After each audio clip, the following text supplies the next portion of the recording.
My name is Sarah Mitchell.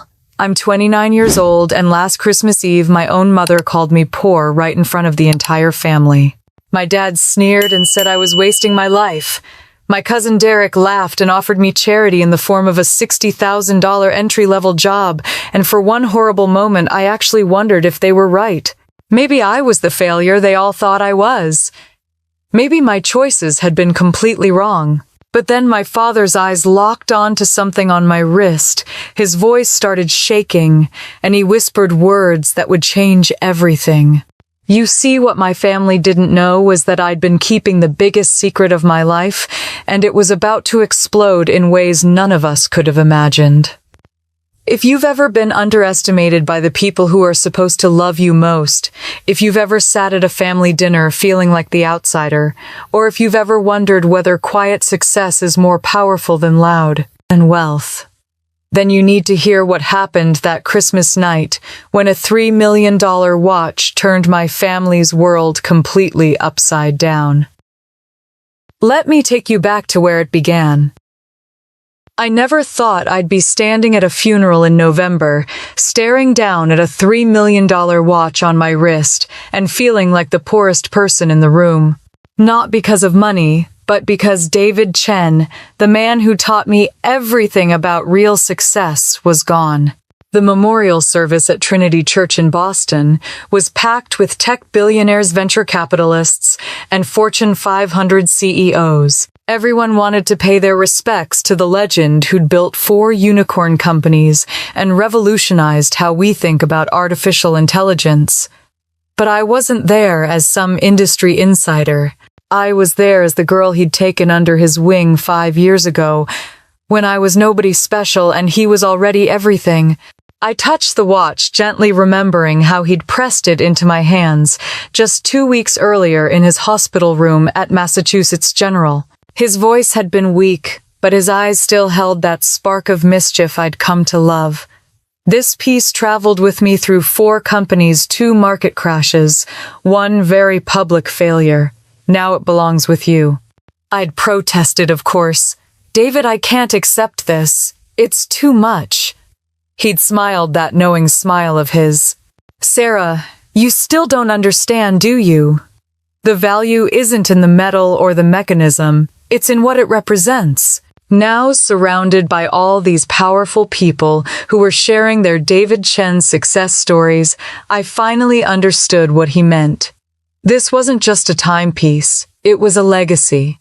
My mind drifted back to that first day I met him in March 2019. I was 24, fresh out of Harvard Business School with my MBA, and absolutely convinced I knew everything about entrepreneurship. I'd landed a product manager position at TechFlow, a struggling Boston startup that was burning through cash faster than a Formula One car burns rubber. David had been brought in as an advisor during our most desperate quarter. We were 3 weeks away from shutting down when he walked into our cramped Cambridge office space. I remember thinking he looked nothing like the tech mogul I'd expected. No expensive suit, no flashy watch, no entourage.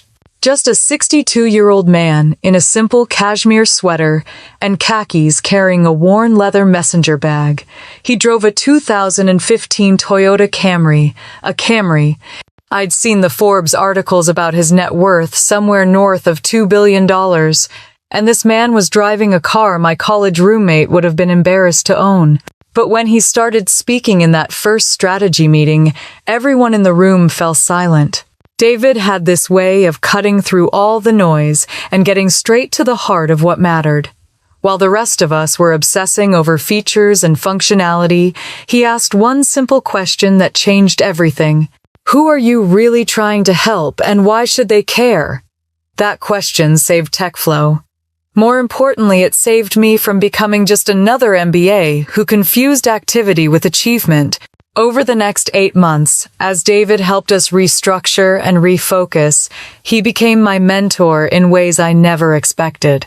He'd show up with Chinese takeout from this little place in Chinatown, and we'd eat while he shared stories about his early failures, his biggest mistakes, and the lessons that shaped his philosophy.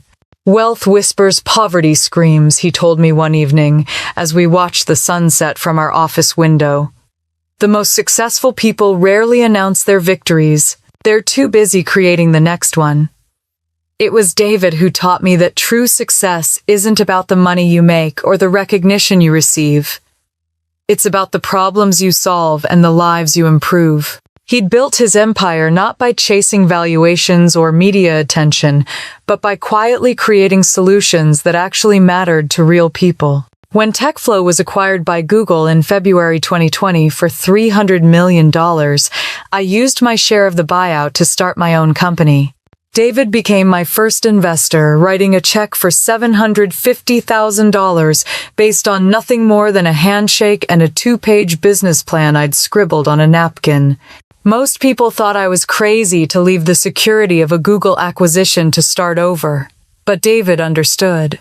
He saw something in me that reminded him of himself at my age, back when he was just another immigrant kid from Taiwan with big dreams and empty pockets. The watch on my wrist had been with him through all of it. He'd made it himself in 1995, back when he was still tinkering with hardware before he discovered his true calling in software. Only 25 of these prototypes existed, each one handcrafted in his Cambridge garage during the long nights when he was building his first company. Standing there in that church, listening to CEO after CEO praise David's business acumen and strategic brilliance, I realized none of them really knew him the way I did. They saw the successful entrepreneur, the brilliant investor, the tech visionary. But I knew the man who drove a 10-year-old Camry because he believed expensive cars were just ego dressed up as transportation. I knew the mentor who'd rather spend his Saturday helping a struggling founder than attending another industry conference. I knew the teacher who measured his wealth not in dollars, but in the number of people he'd helped along the way. As the service ended and people began filing out, I caught my reflection in one of the church's stained glass windows. There, I was a 29-year-old woman in a simple black dress, wearing a watch worth more than most people's houses, and nobody in that room had any idea what I'd built with David's guidance. In 3 weeks, I'd be sitting at my family's Christmas dinner table, listening to my cousins brag about their latest luxury purchases, while my parents worried about my future. They had no idea that the company I'd been quietly building had just been valued at over $400 million. They couldn't see past my modest apartment and my second-hand clothes to understand that I was living David's philosophy every single day. The watch felt heavier as I walked out into the crisp November afternoon, not because of its monetary value, but because of the responsibility it represented.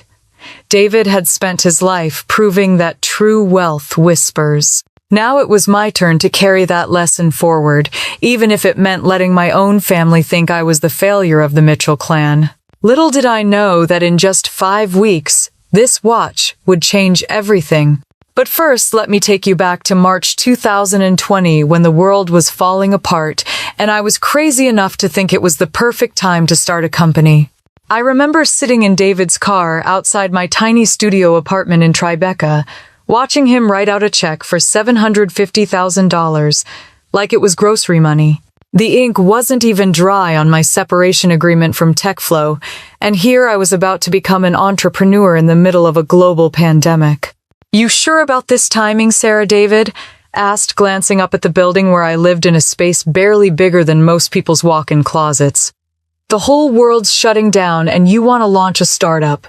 I looked down at that check, more money than I'd ever seen in my life, and felt something I'd never experienced before.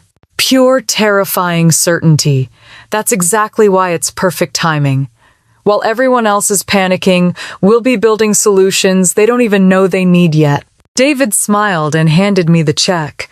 "That's my girl. Just remember, this money isn't for you to get comfortable. It's for you to get uncomfortable in all the right ways." I named the company Mitch Tech Solutions, using my family name instead of something flashy. David had taught me that the best companies solve problems so well that the brand becomes secondary to the value. Plus, keeping my last name meant my family would never accidentally stumble across us in their casual reading of business publications. Those first 18 months were a blur of 16-hour days, instant ramen dinners, and more caffeine than any human should consume. I was building an AI-powered business optimization platform, something that could help small and medium businesses compete with corporations by using predictive analytics and process automation. Basically, I wanted to give the little guys the same technological advantages that only Fortune 500 companies could afford. My studio apartment became mission control. 600 square feet of controlled chaos with servers humming in the corner, whiteboards covering every wall, and takeout containers stacked like a monument to my complete lack of work-life balance. I coded until my eyes burned, tested algorithms until they broke, then rebuilt them stronger. David would show up every Thursday around 7 p.m. with bags of food from Golden Dragon, this little Chinese place in Chinatown that made the best honey walnut shrimp in the city. He'd clear space on my tiny kitchen counter, and we'd eat while he grilled me about customer discovery, market positioning, and burn rate management. "Sarah," he said. One particularly difficult evening in November 2020, when I was convinced the whole venture was doomed, "You're building something that matters. But if you burn yourself out trying to do everything perfectly, you'll never live to see it succeed." I was exhausted, broke, and starting to question whether I'd made the biggest mistake of my life. We had a prototype that worked beautifully in controlled conditions, but crashed spectacularly when real customers tried to use it. I hadn't taken a real day off in 8 months, and my savings account was approaching zero faster than I cared to admit. But David saw something I couldn't see yet. He helped me understand that every failure was just expensive education, and every setback was teaching me something essential about building a company that could last. The breakthrough came in August 2022, almost 2.5 years after we started. A mid-size manufacturing company in Ohio had been struggling with supply chain optimization and inventory management. Their operations were bleeding money because they couldn't predict demand patterns or automate their procurement processes. I'll never forget the phone call when their CEO told me our platform had reduced their operational costs by 32% in just 3 months. 32%? That wasn't just improvement, that was transformation. Word spread the way good news does in tight business communities. By December 2022, we had 6 Fortune 1000 clients and a wait list of companies wanting pilot programs. I hired my first employees, moved operations to a real office in Lower Manhattan, and started paying myself an actual salary for the first time in nearly 3 years. But here's the thing that would have driven my family crazy if they'd known. Even as the revenue grew and the client list expanded, I kept living like a broke graduate student. Same studio apartment, same subway commute, same Target wardrobe I'd been wearing since business school. People thought I was either incredibly disciplined or completely insane. The truth was simpler than that. David had taught me to reinvest everything back into the company and the people who made it possible. Every dollar we didn't spend on unnecessary luxuries was a dollar we could use to hire better talent, improve our technology, or help more businesses succeed. By October 2024, when we closed our Series C funding round, MitchTech was valued at $420 million. I owned 65% of the company, which meant that, on paper, I was worth about $273 million. $273 million. Let that sink in for a moment. I was worth more than most professional athletes, more than most Hollywood stars, more than some small country's entire GDP, and absolutely nobody in my family had any idea. I still made my lunch every morning and carried it to work in a brown paper bag. I still took the subway instead of calling a car service. I still shopped at Target for clothes and bought generic brand groceries. Not because I had to, but because David had shown me that true wealth isn't about what you can afford to buy. It's about what you choose not to buy, so you can invest in what really matters. The morning of David's funeral, I'd gotten dressed in the same simple black dress I'd worn to my college graduation, paired with practical flats I'd bought on sale 3 years earlier. I looked in the mirror and saw exactly what my family saw when they looked at me. A 29-year-old woman who appeared to be struggling financially, making questionable life choices, and falling behind her more successful cousins. They had no idea I was wearing a $3 million watch, or that the company they thought was a hobby project was actually worth nearly $500 million. As I walked out of Trinity Church that November afternoon, I realized David's greatest lesson was still ahead of me. He'd taught me how to build wealth in silence, but he'd never prepared me for the day I'd have to reveal it.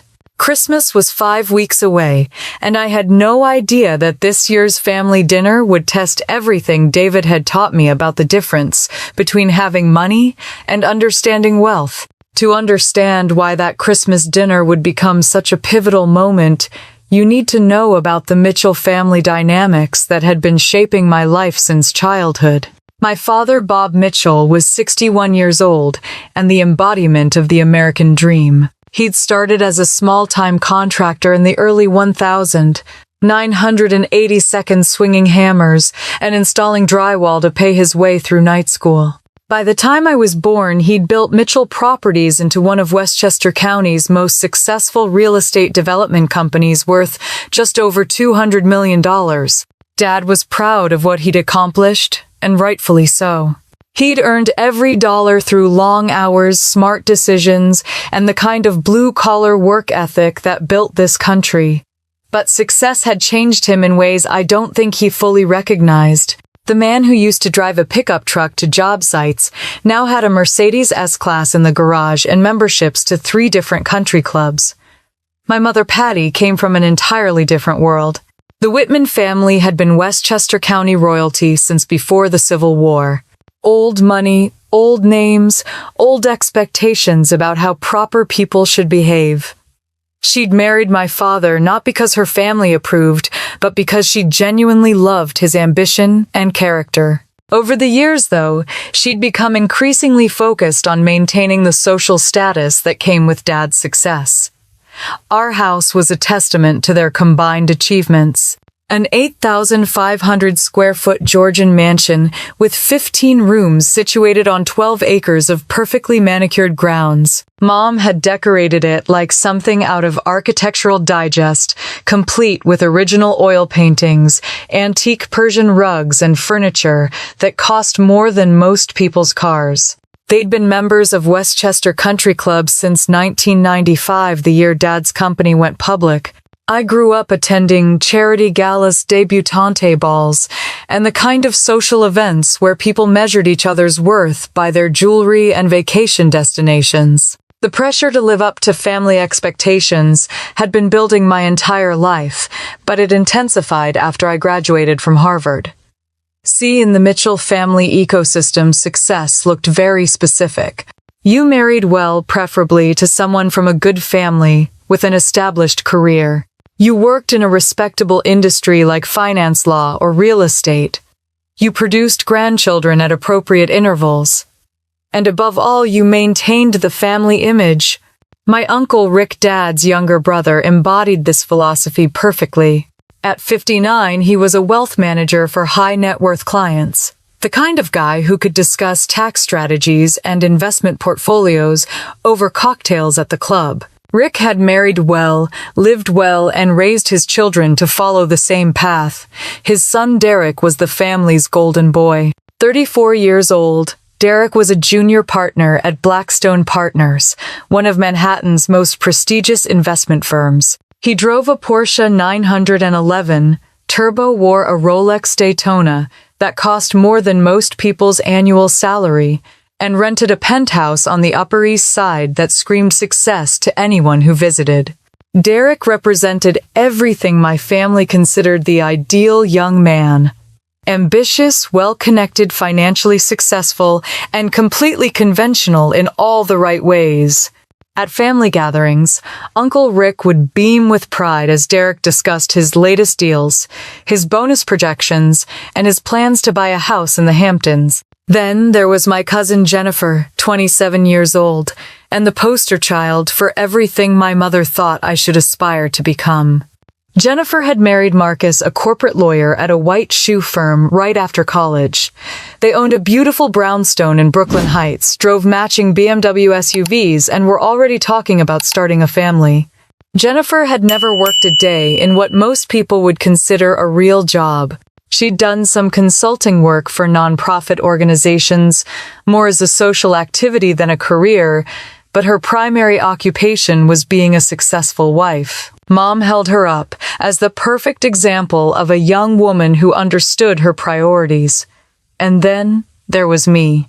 At 29, I was the family disappointment. Unmarried, childless, living in a tiny apartment, and pursuing what everyone assumed was a failing startup.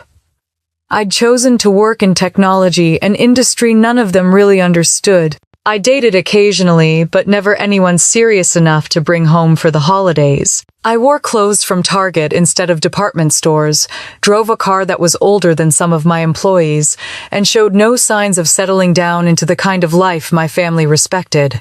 The subtle comparisons had been going on for years. At every birthday party, holiday gathering, and family celebration, someone would mention Derek's latest promotion, or Jennifer's beautiful home, or some other cousin's engagement announcement. The conversations were never directly critical of me, but the implication was always clear.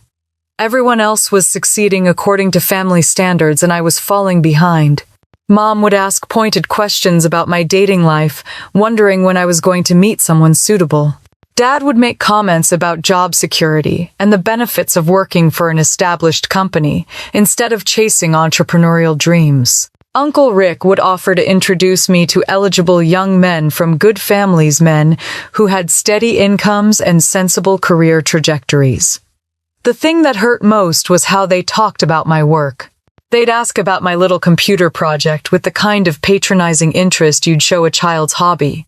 Mom would tell her friends that I was going through a phase experimenting with technology before eventually settling into something more appropriate. They had no idea that my little computer project was revolutionizing how businesses operated. They couldn't see past my modest lifestyle to understand that I'd built something extraordinary. They measured success by external markers like expensive cars, designer clothes, and prestigious job titles, never recognizing that the most valuable things in life often looked unremarkable from the outside. As Thanksgiving came and went and the Christmas season approached, I could feel the annual pressure building. This year felt different, though, more intense. Maybe it was because I'd just turned 29, and everyone was wondering when I'd finally grow up and get serious about my life. Maybe it was because Derek had just bought his third luxury car, and Jennifer had just announced she was pregnant with her first child. Or maybe it was because for the first time in my life, I was sitting on a secret so big it could change everything, and I had no idea how to handle it. Christmas Eve dinner was just 3 weeks away, and I already knew it was going to be a test of every lesson David had ever taught me about the difference between looking successful and actually being successful. The pressure started building the first week of December, just when I thought things couldn't get more complicated. Mom called me 3 times that Tuesday alone, each conversation more stressful than the last. The first call was about the Christmas Eve dinner menu. The second was about whether I was bringing someone special this year. The third call, which came at 9:30 p.m. while I was reviewing contracts in my office, was the one that really got under my skin. "Sarah, honey, I need to ask you something, and I want you to be honest with me," she said, without any preamble. "Are you happy with how your life is turning out?" I set down my pen and rubbed my temples. "What do you mean, Mom? I mean, you're 29 years old. Your cousins have established lives, homes, families. Derek just got promoted again, and Jennifer's having a baby. What do you have to show for all these years since Harvard? For one, have a business, Mom. A successful business." She sighed, and I could practically hear her shaking her head. "Sweetheart, I know you're passionate about your little tech project, but passion doesn't pay the bills. When are you going to get serious about your future little tech project?" If she only knew that my little tech project had just been approached by the Department of Veterans Affairs for the largest contract in our company's history. I'm serious about my future, I said quietly. More serious than you realize. Well, I hope so, because your father and I are worried. We raised you to aim higher than this. After I hung up, I stared at my computer screen for 20 minutes trying to process the conversation. Here I was, 3 days away from potentially signing a $180 million contract with the federal government, and my own mother thought I was wasting my life. The VA contract had been 9 months in the making. Their claims processing system was a disaster, taking an average of 18 months to resolve veteran benefit claims. Our AI platform could reduce that to 6 weeks while improving accuracy by 40%. It wasn't just a business opportunity, it was a chance to help the people who'd served our country get the benefits they'd earned.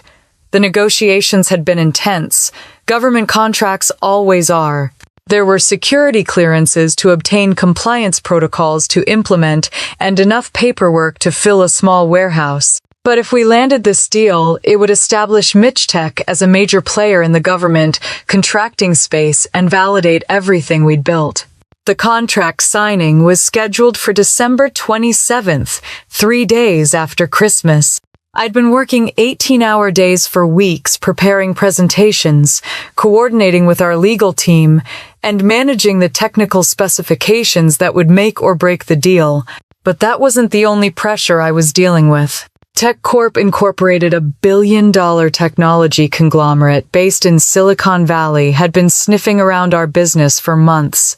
At first, their interests seemed friendly. They'd reached out about potential partnerships, collaboration opportunities, ways we might work together. I'd been polite but non-committal, sensing something predatory beneath their corporate charm. Then my CFO, Rachel, came into my office with disturbing news. TechCorp had hired a corporate intelligence firm to investigate MitchTech's financial backing. They were trying to understand how a small startup could compete so effectively without massive venture capital investment. "Sarah," she said, closing my office door behind her, "they think your family money is propping us up. They're assuming we're some kind of vanity project backed by Daddy's real estate fortune." The irony was almost funny. Here was this massive corporation trying to figure out our secret funding source, never imagining that we'd built everything through pure revenue growth and smart reinvestment. They couldn't conceive of a business that had become valuable without burning through hundreds of millions in investor cash. But their investigation was making everyone nervous.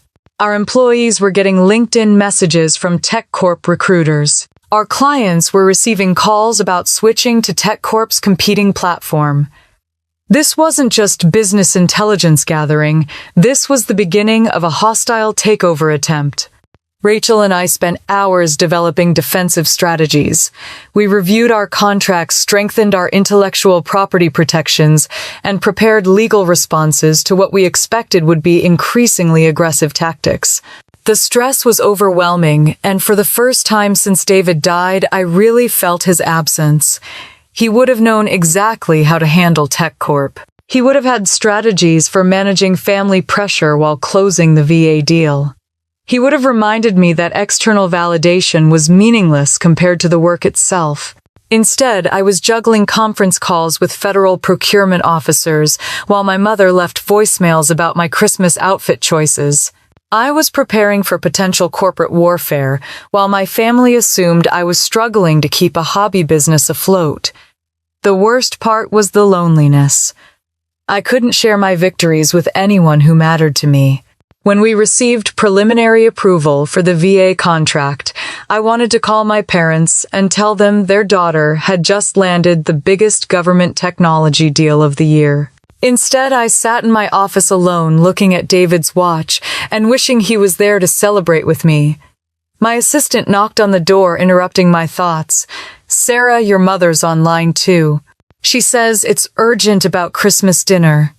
I picked up the phone, knowing exactly what this conversation would be about. "Sarah, I've been thinking about Saturday night," Mom said. "I really think you should wear that navy blue dress I bought you last year. The one with the nice neckline."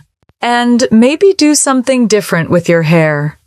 Mom, it's just family dinner. It's Christmas Eve dinner, and it matters how we present ourselves. Jennifer's bringing Marcus, and Derek's bringing that lovely girl he's been seeing. You're the only one showing up alone. I closed my eyes.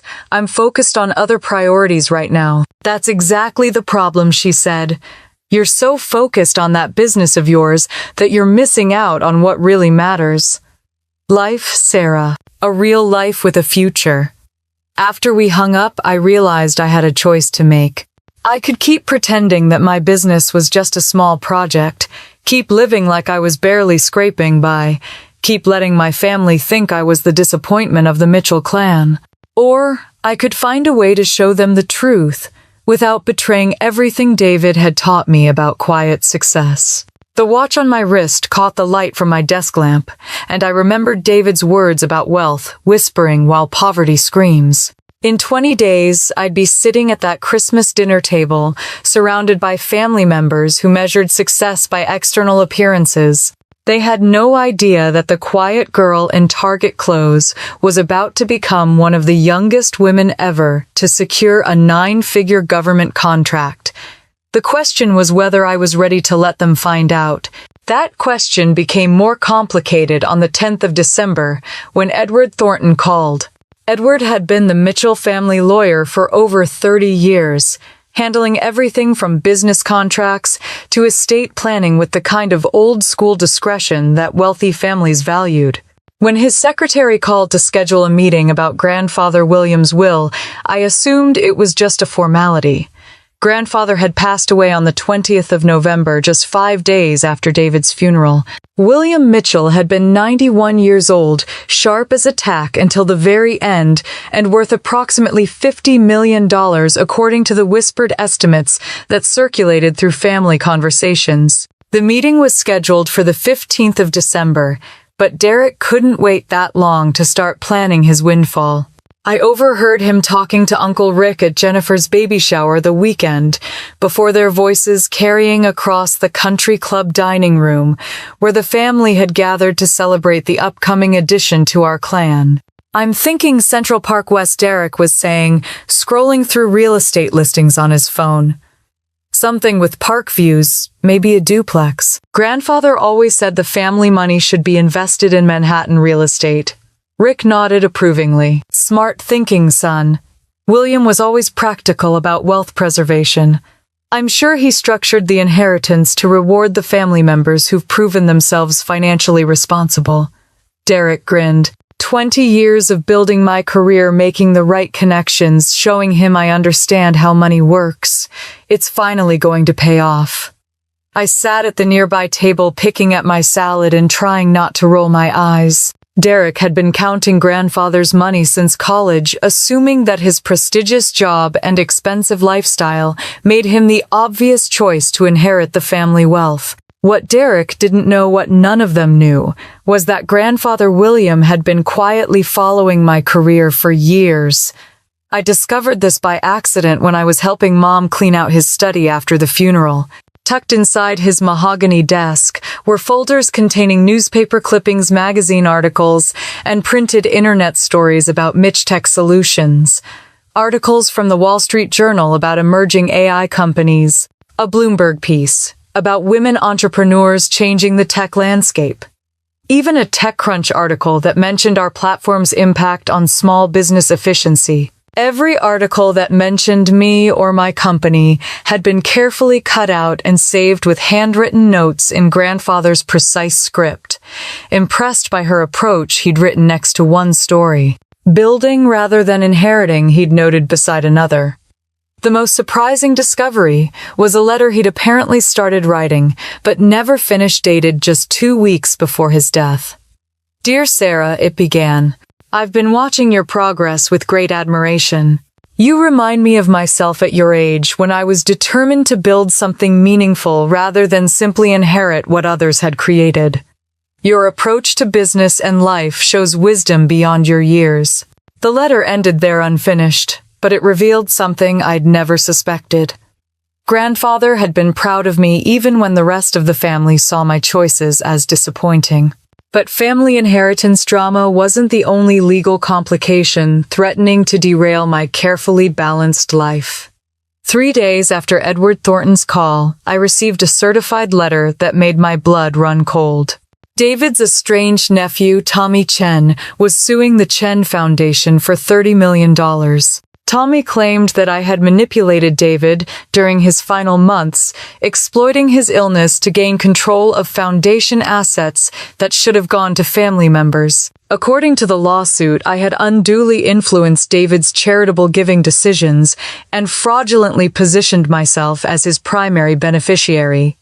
The accusations were absurd and deeply hurtful. David had been mentally sharp until his final week, and every decision about the foundation had been carefully documented by his lawyers. But Tommy's legal team had crafted a compelling narrative about a young gold digger who'd taken advantage of an elderly billionaire's loneliness and declining health.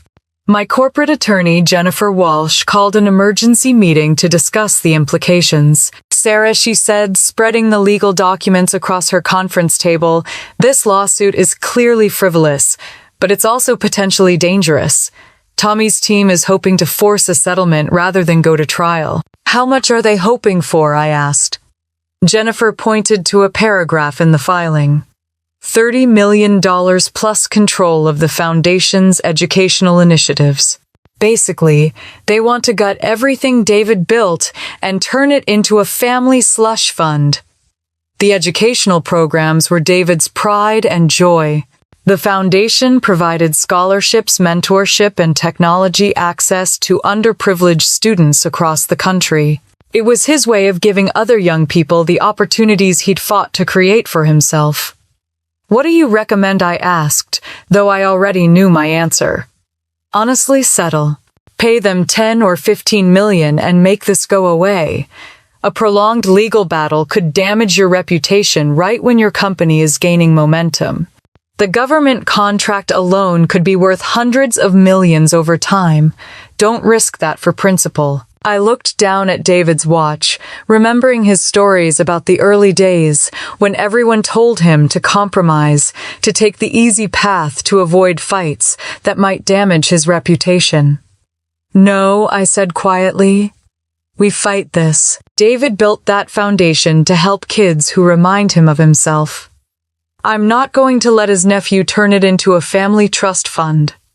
Jennifer sighed. "Sarah, I understand the emotional attachment, but this lawsuit could drag on for years. The legal fees alone will cost millions, and there's always the risk that a jury might find their arguments persuasive." "Then we'd better build an airtight case," I replied. David documented every decision he made about the foundation. We have meeting notes, email records, medical reports showing his mental competency. We have witnesses who can testify about his genuine commitment to those educational programs. But even as I said the words, I knew Jennifer was right about the risks. A high-profile lawsuit would attract media attention I couldn't afford, especially while TechCorp was looking for weaknesses to exploit. The timing couldn't have been worse, with the VA contract still pending, and my family completely unaware of my business success. As I left Jennifer's office that evening, I realized I was walking a tightrope that kept getting narrower. On one side was the family that thought I was failing at life. On the other side was a business world that was finally recognizing what I'd built. And underneath it all was the growing certainty that my carefully maintained facade was about to crumble in ways I couldn't predict or control. Christmas Eve was still 2 weeks away, but I could already feel the weight of secrets that were becoming too heavy to carry alone. When Christmas Eve finally arrived, I felt like I was preparing for battle rather than a family celebration. I stood in my tiny Tribeca apartment at 4 p.m, staring at my reflection in the bathroom mirror. Dark jeans, a simple cashmere sweater in navy blue, and David's watch tucked discreetly under my left cuff. The outfit looked exactly like what it was: understated, practical, and completely out of step with my family's expectations for Christmas dinner attire. The Uber ride to Westchester took 45 minutes through holiday traffic, giving me plenty of time to rehearse conversations I hope to avoid. My phone buzzed twice with work emails about the VA contract, but I forced myself not to check them. Tonight was about family, even if my family had no idea who I really was.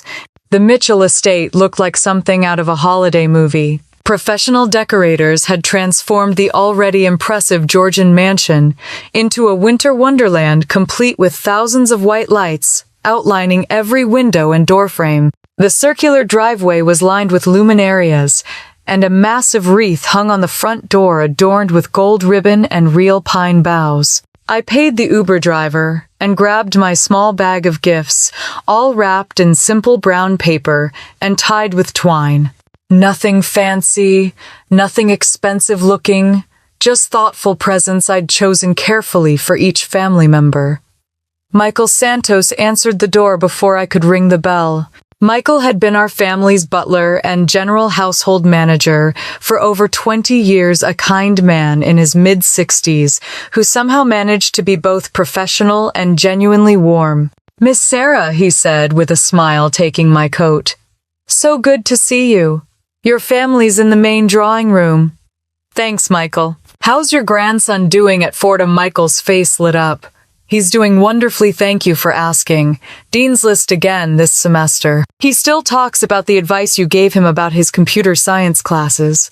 I smiled, remembering the conversation I'd had with Michael's grandson about programming fundamentals and career planning. It was moments like these that reminded me why David's philosophy about helping others mattered more than accumulating wealth. The main drawing room was a study in Christmas elegance. A 12-foot Fraser fir dominated one corner, decorated with Waterford crystal ornaments and imported German glass baubles that probably cost more than most people's cars. The fireplace crackled with a perfectly arranged log display, and classical Christmas music played softly from hidden speakers.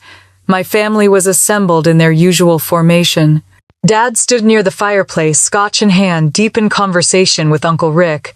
Mom held court on the antique sofa, discussing something animated with Linda, Rick's wife.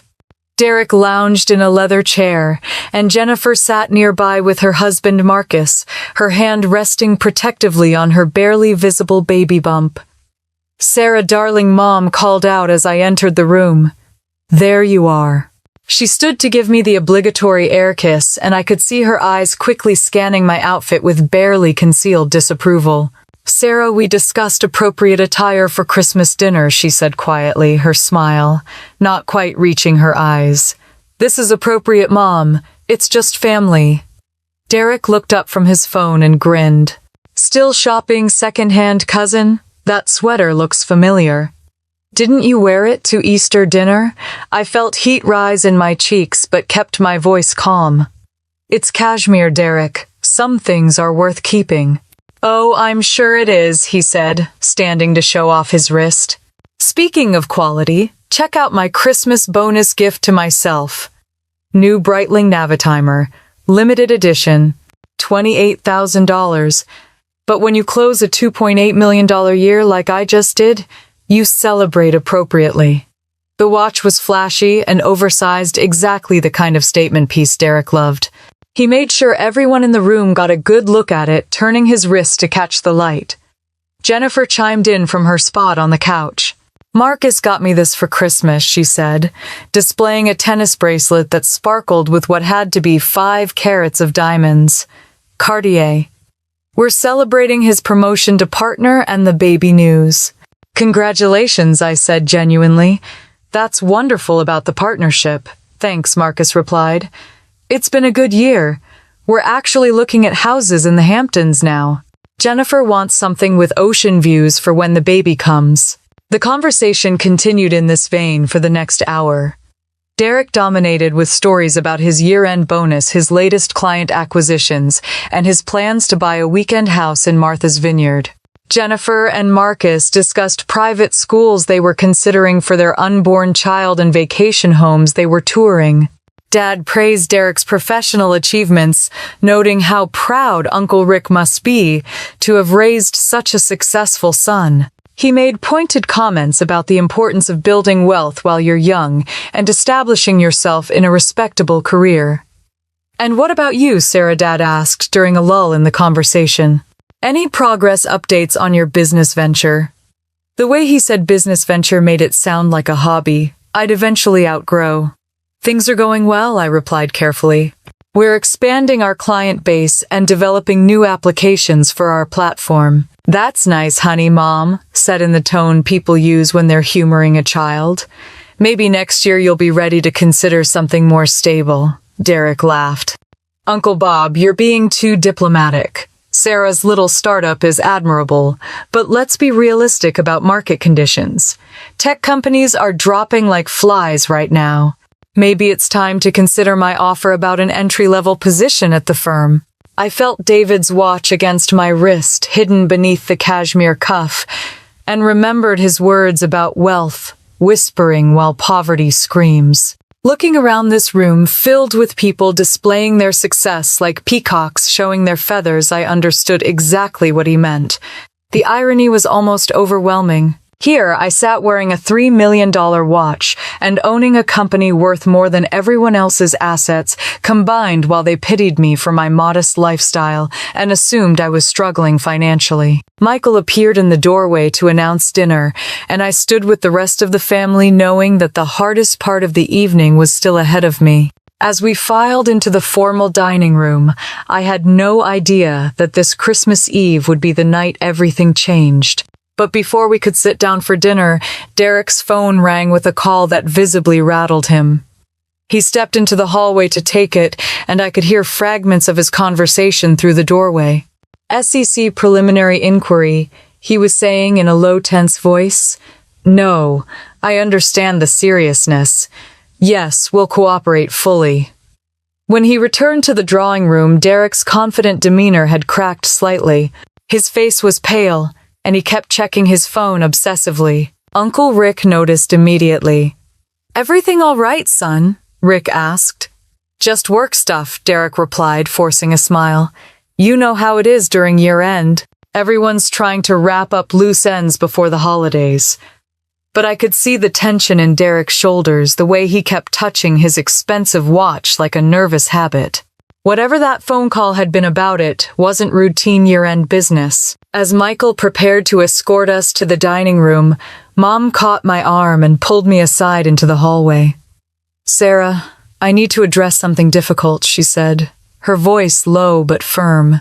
"You're almost 30 years old, and frankly, you're living like a graduate student. It's becoming embarrassing." I felt my stomach tighten. "Mom, this isn't the time or place for this conversation." "When is the time?" she continued, ignoring my protest. "You show up to family events in clothes that look like they came from a thrift store. You live in a studio apartment that's smaller than some people's closets. You have no serious relationship, no financial security, no plan for your future." I tried to interrupt, but she was just getting started. "Your cousins own homes, have established careers, meaningful relationships. Jennifer's married and starting a family. Derek just had the most successful year of his career. And what do you have to show for yourself? A startup that's clearly struggling and a wardrobe from discount stores." The injustice of it hit me like a physical blow. Here was my mother criticizing my life choices while I was 3 days away from signing the largest government contract in my company's history. I wanted to tell her that my so-called struggling startup was worth more than Dad's entire real estate empire, but David's voice in my head reminded me that true wealth doesn't need to announce itself. "Mom," I said carefully, "I'm building something meaningful, something that matters." "Building what exactly?" she replied. "Sarah, I love you, but this whole humble entrepreneur thing has gone on long enough. You're wasting your potential, and your father and I are tired of making excuses for your choices." That's when Dad appeared beside us, having overheard enough of the conversation to join the attack. "Your mother's right, Sarah," he said, his voice carrying the authority he used in business negotiations. "This whole humble entrepreneur act needs to end. We didn't invest in your Harvard education for you to live beneath your potential. I felt blindsided by the coordinated assault from both parents. This wasn't just casual criticism anymore. This was an intervention, a unified family front, designed to shame me into conforming to their definition of success. Dad, I'm not living beneath my potential. I'm living according to my values. Values don't pay for retirement, Sarah, he replied. Values don't buy houses or provide security for families. At some point, you need to get serious about your future. Derek chose that moment to approach us, having apparently recovered enough from his mysterious phone call to insert himself into our family drama. Uncle Bob, Aunt Patty, he said with false concern. I couldn't help but overhear. Maybe it's time Sarah considers some practical options. He turned to me with a patronizing smile that made my skin crawl. Sarah, I've been thinking about our conversation earlier. My firm has several entry-level positions opening up in the new year. Junior analyst roles, nothing too demanding. I could put in a word with the hiring committee. The starting salary is only around 60,000, but it's steady work with good benefits and real growth potential. The condescension in his voice was unmistakable. Derek was offering me Charity a pity job at his prestigious firm, assuming I was desperate enough to accept scraps from his successful career. That's very generous of you, Derek, but I'm not interested in changing careers right now. Sarah, Mom interjected, this is exactly the kind of opportunity you should be considering. Derek's being incredibly kind to offer this. I looked around at the three of them, my parents and my cousin, all united in their belief that I needed saving from my own poor decisions. They had no idea that Derek's entry-level salary offer was less than what I paid some of our junior developers. They couldn't see past my modest lifestyle to recognize that I'd built something extraordinary. The emotional foundation I'd carefully maintained for years began to crack under the weight of their coordinated disappointment. These were the people who were supposed to love and support me unconditionally, and instead they were treating me like a charity case who needed their intervention to avoid complete failure. I appreciate everyone's concern, I said quietly, struggling to keep my voice steady. But I'm exactly where I want to be in my life. Derek laughed, a sound that held no warmth. Sarah, come on.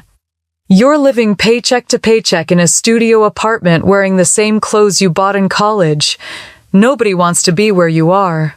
The cruelty of that comment hit harder than anything else they'd said. Derek wasn't just criticizing my choices, he was attacking my worth as a person. And my parents were standing there nodding in agreement, watching their daughter get verbally eviscerated by her cousin without saying a word in my defense. I touched David's watch beneath my sweater cuff, drawing strength from the reminder of what real success looked like. David had faced moments like this throughout his career times, when people underestimated him, dismissed him, assumed he was failing because he didn't fit their narrow definition of achievement. Michael appeared in the hallway, saving me from having to respond to Derek's attack. Dinner is served, he announced quietly, and I followed my family into the formal dining room, knowing that the worst of the evening was still ahead of me. As I took my seat at the beautifully appointed table, surrounded by crystal and china and the people who claimed to love me, I realized that keeping my success secret had protected me from a lot of things, but it couldn't protect me from this kind of casual cruelty disguised as concern. The real battle was just beginning. The formal dining room was a masterpiece of holiday elegance with an antique mahogany table that had been in the Mitchell family for 4 generations. Mom had set it with her finest sterling silver service and spode Christmas china, each place setting worth more than most people spent on their entire holiday celebration. Crystal stemware caught the light from the chandelier above, and the centerpiece featured white roses, holly, and gold ribbon, arranged by the same florist who decorated the Westchester Country Club for special events. This was Mom's stage, where she could showcase the family's prosperity and refinement. As we took our seats, the conversation naturally flowed toward the year's achievements and acquisitions. Derek immediately launched into detailed stories about his European business trips, describing 5-star hotels in London and exclusive client dinners in Zurich. The Peterson account alone generated $4.2 million in fees this year, he said, cutting into his perfectly prepared filet mignon. We flew the entire client team to Paris for the closing dinner. Michelin-starred restaurant wine older than some of our junior analysts. Jennifer beamed as she shared her excitement about house hunting in the Hamptons. We looked at this incredible place in East Hampton last weekend, she said. 8 bedrooms, pool house, tennis court. The asking price is $4.7 million, but Marcus thinks we can negotiate down to 4.2. The architectural details are stunning, Marcus added. Built in 1928, completely renovated with modern amenities, but maintaining the original character. Jennifer wants something with history for the baby. I sat quietly answering direct questions with minimal responses while internally processing how different my family's values were from everything David had taught me. They measured worth by price tags and prestige, while I'd learned to value impact and authenticity. Derek dominated the conversation with increasingly elaborate stories about his success. He described a recent skiing trip to Street, Moritz, a client entertainment event at the Masters tournament, and his plans to buy a second home in Martha's Vineyard. It's all about building relationships in this business, he explained to the table. When you're managing portfolios worth hundreds of millions, clients expect a certain lifestyle. They need to know you understand their world. Dad nodded approvingly. That's smart thinking, Derek. Perception matters in business. People want to work with someone who looks successful. The implicit criticism wasn't lost on me. While Derek was building his image through expensive vacations and luxury purchases, I was apparently failing to project the kind of success that inspired confidence. Mom, perhaps sensing the tension, tried to draw me into the conversation. Sarah, you've been very quiet tonight. Surely you have some updates about your work to share with the family. The way she phrased it made my business sound like a hobby I might eventually abandon. I could feel all eyes at the table turning toward me, waiting for me to contribute something to their catalog of achievements. Things are going well, I said simply. We're growing steadily and developing new applications for our platform. Derek laughed a sound that contained more condescension than humor. That's great, cousin. Very admirable that you're sticking with it. Mom's patience finally snapped. Sarah never contributes to these conversations because, frankly, there's nothing exciting to share. We're all talking about real accomplishments, and she sits there like she's attending someone else's dinner. The attack felt like a slap across the face delivered in front of the entire family during Christmas dinner. I felt heat rising in my cheeks, but before I could respond, Derek piled on. Aunt Patty, don't be harsh, he said with fake sympathy. Sarah's little startup is admirable, very authentic. Not everyone can handle the pressure of real business success. The word authentic dripped with sarcasm, and I realized Derek was enjoying this public humiliation. He'd been building toward this moment all evening, positioning himself as the family success story, while systematically undermining my credibility. Dad decided to add fuel to the fire. At least your cousins drive appropriate vehicles and live in suitable accommodations. Sarah arrived tonight like she's summoning a taxi service. It's embarrassing, honestly. The coordinated attack intensified as my family ganged up on me during what was supposed to be a celebration of love and togetherness. Uncle Rick joined in with comments about financial responsibility. Linda mentioned how important it was for young women to think about their futures. Even Marcus, who barely knew me, felt comfortable making observations about career stability. I felt completely isolated, surrounded by people who claimed to love me but were systematically destroying my character because I didn't fit their narrow definition of success. The hurt went deeper than I'd expected, cutting through years of emotional armor I'd built to protect myself from their judgment. The irony was overwhelming. Here I sat 3 days away from signing a federal contract worth more than Derek's entire career earnings, while my family pitied me for my apparent failures. I was wearing a watch worth more than some houses, surrounded by people who assumed I couldn't afford decent jewelry. I excused myself quietly, claiming I needed to use the powder room. Nobody seemed surprised by my departure, probably assuming I was retreating in shame from their collective wisdom about my life choices. In the guest bathroom, I locked the door and leaned against the marble vanity, looking at my reflection in the mirror. My face was flushed, my eyes bright with unshed tears, and I looked every bit like the struggling young woman they believed me to be. I pulled back my sweater cuff and looked at David's watch, remembering his words about character revealing itself under pressure. This was my test, he would have said. This was the moment that would define who I really was. David had faced moments like this throughout his career. Times when people underestimated him, dismissed his ideas, assumed he was failing, because he didn't conform to their expectations. He'd learned that the opinion of others was just noise, background static that could distract you from building something meaningful.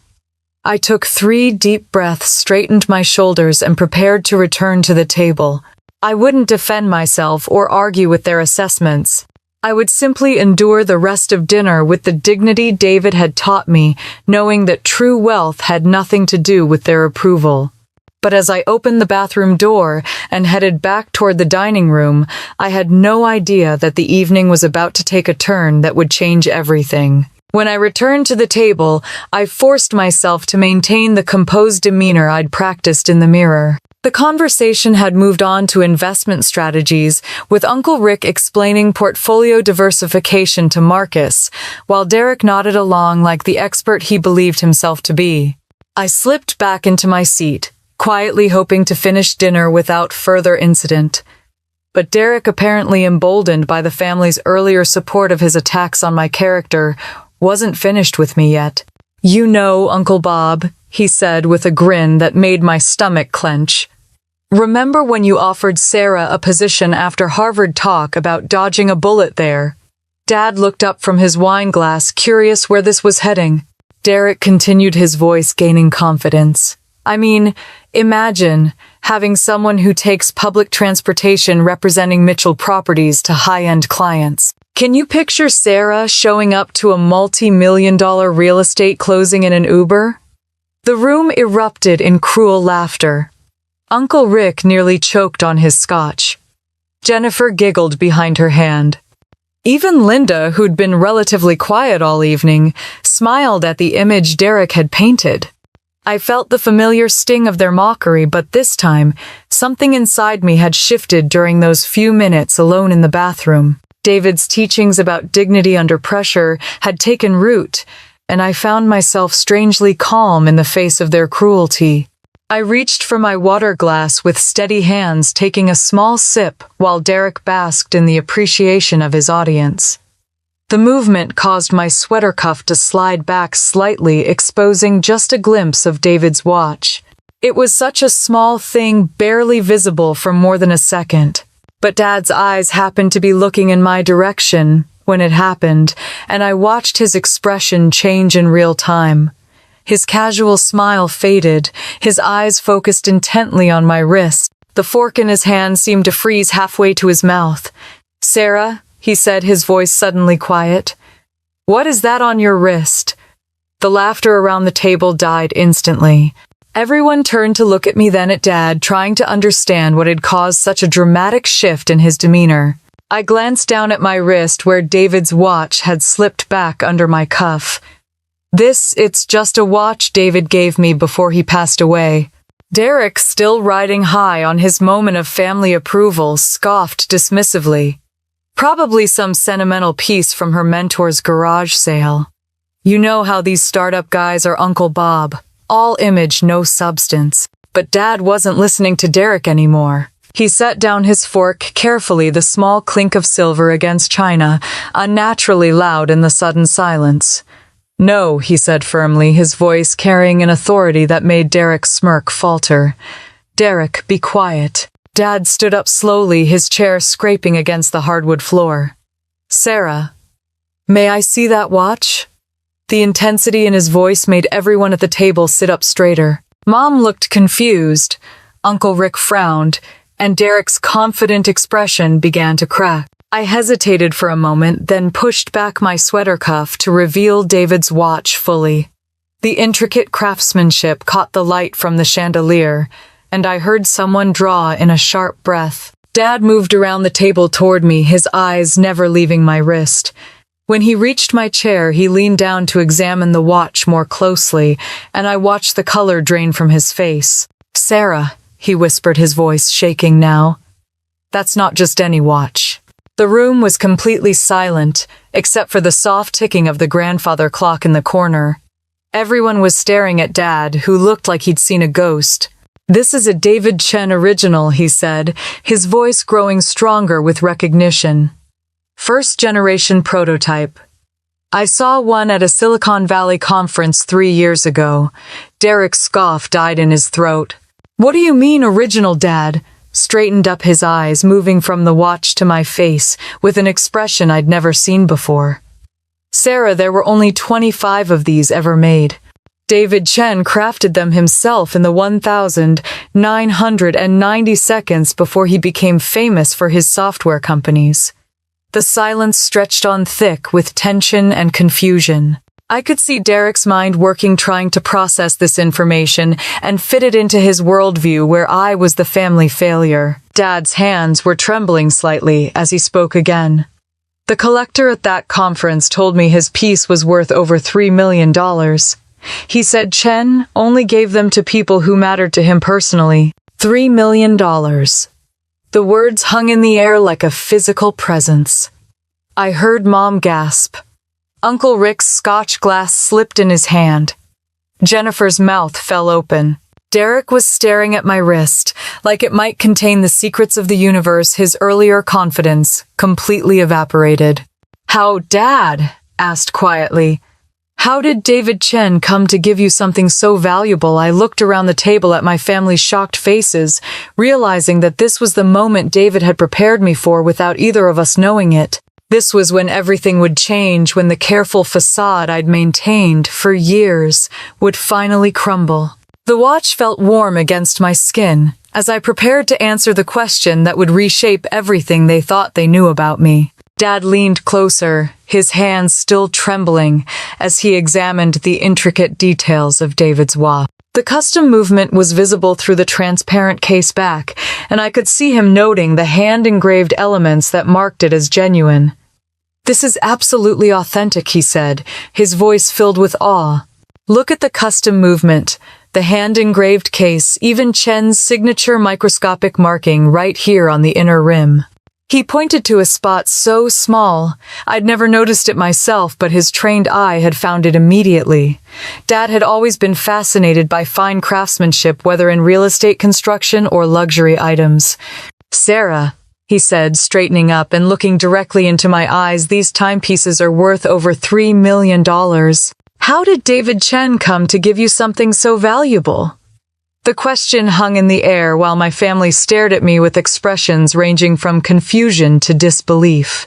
I felt strangely calm, as if this moment had been inevitable all along. David was my mentor and first investor. When I started my company, I said simply. Mom's confusion was written all over her face. "Investor? In what exactly?" Sarah. Derek's nervous laugh cut through the tension. "Your little startup. Come on, Sarah, we're talking about David Chen here.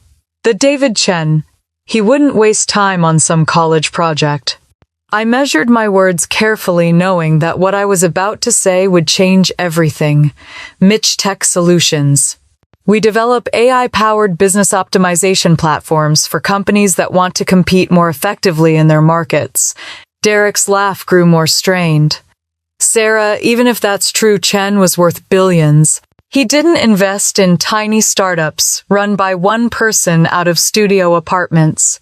My voice remained steady as I delivered the information that would shatter their assumptions. We completed our Series C funding round in October. The company valuation reached $420 million. The silence that followed was so complete I could hear the grandfather clock ticking in the hallway. Derek's face had gone pale, and Mom looked like she was trying to solve a math problem that wouldn't add up.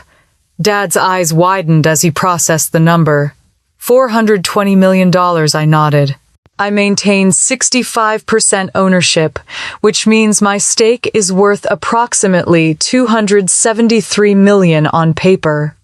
Uncle Rick set down his scotch glass with shaking hands. $273 million. The numbers seemed to echo around the dining room, bouncing off the crystal and china like physical objects. Jennifer's mouth was open, Marcus looked stunned, and Linda appeared to be having trouble breathing. But I wasn't finished. We're also finalizing a federal contract worth $180 million over 3 years with the Department of Veterans Affairs. If everything goes as planned, we'll sign on December 27th. Derek's confident demeanor had completely crumbled. He was staring at me like I'd spoken in a foreign language, trying to reconcile the information with everything he thought he knew about my life. "That's impossible," he whispered. "If you had that kind of money, you wouldn't be living in a studio apartment and taking public transportation." I looked around the table at my family's shocked faces, remembering David's lessons about the difference between having wealth and displaying it. "David taught me that true success doesn't require an audience," I said quietly. "The most successful people rarely announce their victories because they're too busy creating the next one." Mom was shaking her head slowly. "But Sarah, if this is all true, why have you been living like you're struggling financially?" "Because I'm not struggling," I replied. "I live modestly by choice, not necessity. David showed me that expensive cars and designer clothes don't make you successful. They just make you look like you need other people to know you're successful." The irony of the evening hit me fully as I looked around the table. Here, they'd all been spending hours discussing their achievements and acquisitions, their luxury purchases and status symbols, while assuming I had nothing to contribute because I didn't play their game of competitive display. Dad was studying my face intently, and I could see him reevaluating every conversation we'd had about my career, every time he'd worried about my financial security, every moment he'd wished I would choose a more conventional path. "The federal contract," he said slowly, "with Veterans Affairs. That's the modernization project I read about in the Wall Street Journal." "You read about it, Sarah?" he said. His voice filled with something that might have been pride. "That's one of the largest technology contracts the government has awarded this year. If your company landed that deal, you're not just successful. You're revolutionizing how federal agencies operate." The weight of years of hidden achievements settled over the dining room like a thick blanket. All those times they'd worried about my future, pitied my choices, offered me charity jobs and financial advice, I'd been quietly building something extraordinary. Derek finally found his voice, though it came out as barely more than a whisper. "So when I offered you that entry-level position at my firm for $60,000, you were already worth hundreds of millions." I looked at my cousin, remembering his condescending tone just hours earlier, his assumption that I needed his charity to survive. "Derek," I said gently, "I pay some of our junior developers more than your firm was offering me." The revelation hung in the air, as my family began to process not just the financial numbers, but the complete reversal of everything they'd believed about my place in the family hierarchy.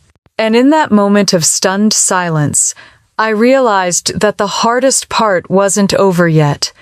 Derek sat in stunned silence for several long moments, his earlier bravado completely shattered. I could see him struggling to process not just the financial numbers I'd revealed, but the complete inversion of our family roles that had just occurred. Finally, he found his voice, though it came out strained and defensive. "Even if that's all true, Sarah, real success requires more than just money. It requires recognition, respect, building lasting institutions that people acknowledge and admire." It was a desperate attempt to maintain some superiority to argue that my quiet approach to wealth somehow made it less legitimate than his flashy displays of status. But before I could respond, Derek's phone buzzed with an urgent text message. He glanced down at the screen, and I watched his face drain of all remaining color. His hands started shaking as he read whatever message had just arrived. Uncle Rick noticed immediately. "Son, what's wrong? You look like you've seen a ghost." Derek's voice cracked when he tried to speak. "The SEC investigation," he whispered. "It's been escalated." "What investigation?" Dad demanded his attention, shifting from my revelation to Derek's obvious distress. Derek could barely get the words out. "Federal prosecutors are getting involved. The trading violations, they've been looking into the pattern recognition software we used to predict market movements, the client information sharing between departments." The room fell silent again, but this time the silence carried a different weight. This wasn't the shocked awe that had greeted my business success. This was the heavy quiet that follows devastating news. Bob leaned forward in his chair. "Derek, what exactly are you telling us?" Derek's voice was barely audible. "Securities fraud charges, insider trading, wire fraud. They're saying there's going to be arrests, Uncle Bob. Federal arrests." The timing was so perfect it almost seemed scripted. Here was Derek, who had spent the entire evening mocking my modest lifestyle and assuming my business was failing, receiving word that his own prestigious career was about to end in federal prosecution. Uncle Rick's Scotch glass slipped from his hand, hitting the table with a sharp crack. "Arrest, Derek. What have you done?" "I didn't do anything wrong," Derek protested weakly. "Everyone in the industry uses predictive algorithms. Everyone shares market intelligence. It's standard practice." But his protest sounded hollow, even to him. I could see in his eyes that he knew exactly what he'd done, and he knew it was illegal. The golden boy of the Mitchell family, the cousin who had everything figured out, the successful investment banker with the expensive watch, and the Porsche was about to become a federal defendant. I looked around the table at my family's shocked faces. Mom was pressing her hand to her chest. Dad looked stunned, and Jennifer was whispering urgently to Marcus about what this might mean for the family's reputation. In that moment, I had a choice. I could sit back and watch Derek face this crisis alone, letting karma run its course after years of his condescension and cruelty. I could enjoy the poetic justice of his downfall, coinciding with the revelation of my success. But that wasn't what David had taught me about character. "Derek," I said quietly, drawing his attention away from his phone. "I'm sorry you're facing this. Legal troubles can be overwhelming, especially federal cases." He stared at me, confusion mixing with his panic. "Why are you being nice to me after everything I said tonight, after how I've treated you all these years?" "Because that's what family does," I replied. "We support each other during difficult times, even when we haven't always been supportive ourselves." The room was watching our exchange with fascination. Here was the family failure as they'd seen me just minutes ago, offering comfort to the family success story, whose world was crumbling in real time. "If you need help with legal representation costs," I continued, "I'm happy to contribute. Federal defense attorneys are expensive, but a good legal team can make all the difference in cases like this." Derek's eyes filled with tears, and I realized he was finally understanding the complete reversal of our positions. Just hours ago, he'd been offering me charity in the form of an entry-level job. Now, I was offering him financial assistance for his legal defense. Uncle Rick was staring at his son with a mixture of love and disappointment. 20 years of building his reputation, 20 years of being the family's pride and joy, and it was all about to disappear in a federal courtroom. Mom and Dad were still processing both revelations, trying to reconcile their successful daughter with their suddenly criminal nephew. The family dynamics that had seemed so stable just hours ago were shifting like tectonic plates. Jennifer reached across the table to squeeze Derek's hand. "We'll get through this as a family," she said, though. Her voice wavered with uncertainty. I touched David's watch beneath my sweater cuff, remembering his stories about maintaining dignity during both triumph and crisis. This was the test he'd been preparing me for without either of us realizing it. Not just handling success quietly, but responding to others' failures with grace. The Christmas Eve that had started with my family attacking my character was ending with me offering to help the very person who had led that attack. And somehow, in that moment of unexpected compassion, I felt more successful than any business valuation could ever make me feel. The hardest lessons, David used to say, often come disguised as our greatest challenges. Tonight, my family was learning that lesson in ways none of us could have imagined. Christmas morning dawned clear and cold, and for the first time in years, I woke up looking forward to seeing my family.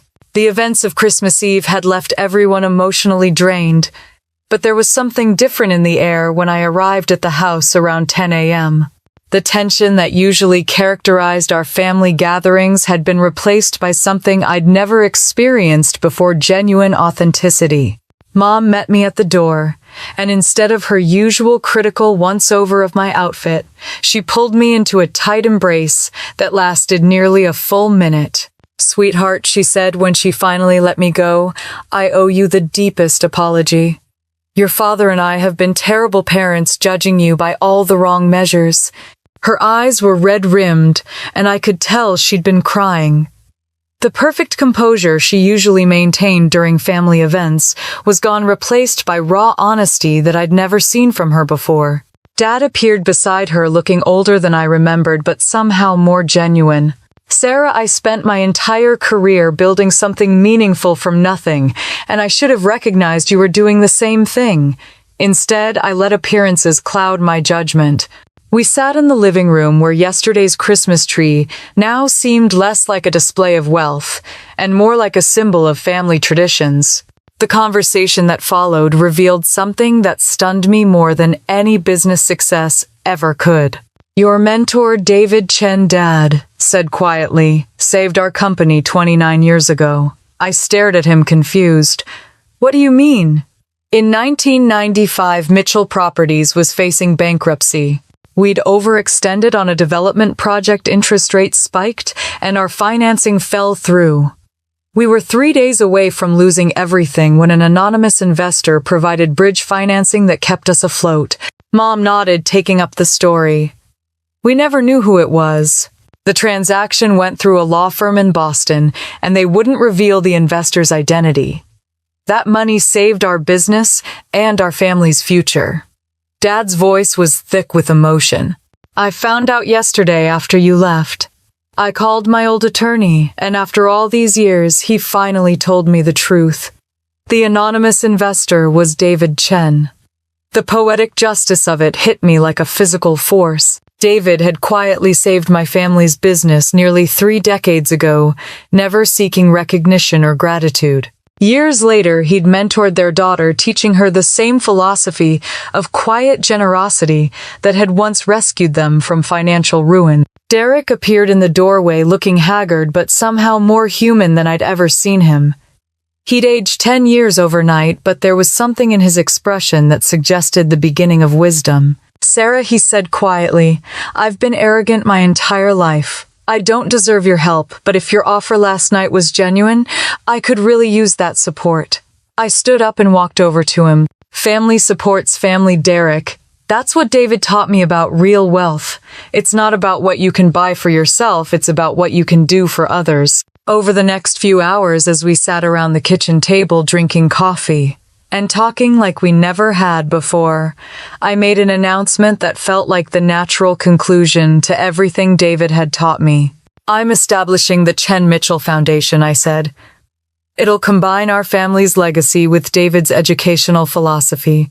The goal is to provide technology, education, mentorship, and opportunities to students who remind us of David and grandfather William, young people who understand that building something meaningful matters more than inheriting something valuable."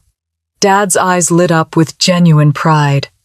"Sarah, I'd like to contribute significantly to that foundation. Your mother and I want to be part of what you're building." The transformation in my family was remarkable to witness. Derek began his legal defense process with the full support of everyone around the table, but more importantly, he started examining his values and priorities in ways he'd never done before. The foundation gave him something to focus on beyond his legal troubles, a chance to rebuild his character while fighting for his freedom. Over the following days, as word of my success spread through Westchester's social circles, Mom found herself in the unusual position of being envied rather than pitied. Her daughter wasn't the family disappointment after all, but the family's greatest success story. 2 days after Christmas, I drove to the Bronx to visit Emma Thompson, a 16-year-old student in our foundation's mentorship program. Emma reminded me of myself at her age, brilliant and ambitious, but lacking the resources and connections that most successful people take for granted.